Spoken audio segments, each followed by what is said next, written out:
এটা হচ্ছে একটা যৌক্তিক দাবি। 2018 সালে যখন আমাদের সিনিয়ররা আমাদের কোটা নিয়ে আন্দোলন করেছিলেন, তখন একটা জোরালো আন্দোলন হয়েছিল এবং তখন আমাদের যে মাননীয় প্রধানমন্ত্রী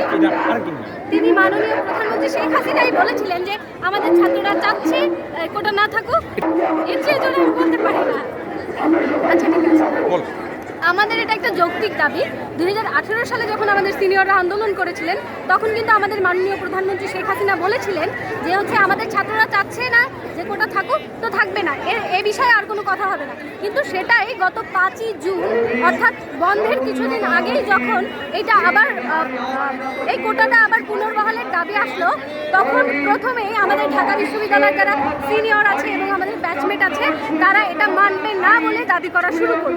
এবং তখনই তৎক্ষণাৎ আমরা অনলাইনে একটা গ্রুপ খুলে ফেলেছি যারা কোটার বিরুদ্ধে।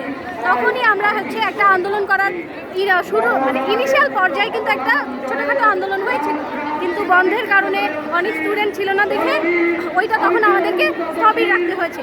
আমরা বন্ধের পরে এটা আবার শুরু করেছি, যতদিন না পর্যন্ত সম্পূর্ণ কোটা ব্যবস্থাটা বাতিল না হয়ে যাচ্ছে আমরা রাজপথে থাকবো এবং আমরা লড়াই করে যাব। এটা আমাদের একটা যৌক্তিক দাবি। আশা করছি মাননীয় প্রধানমন্ত্রী শেখ হাসিনা আমাদের এই দাবিটা মেনে নেবে। আমি অর্পিতা, আমি ঢাকা বিশ্ববিদ্যালয়ের 4th বর্ষে পড়ছি পলিটিক্যাল সায়েন্সে এবং আমি রোকেয়া হলে থাকি।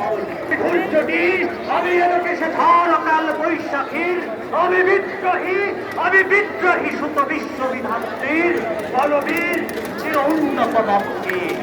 সংগ্রামী ভাই ও বন্ধুরা, আপনারা কি শান্ত হয়ে গেছেন? শান্ত হয়ে গেছেন?